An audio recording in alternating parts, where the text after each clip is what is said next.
First of all, take a screenshot of any part of the video. After taking the screenshot, come to the Viggle AI Discord server. Type / in the text box and select the /stylize app. Now upload the screenshot image here. After uploading the image, enter the prompt about your desired character. And then hit the enter button.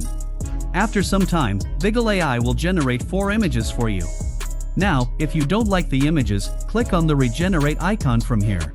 To upscale any image, click on the P button with the associated image number. Download the image to your device. Alright, our character is ready. Now come to the Viggle AI server and select the /mix app again. After that, upload the newly created character image and targeted video.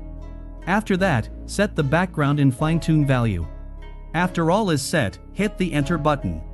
After waiting some time, you will get the newly generated video clip. Click on the download icon from here to download the video.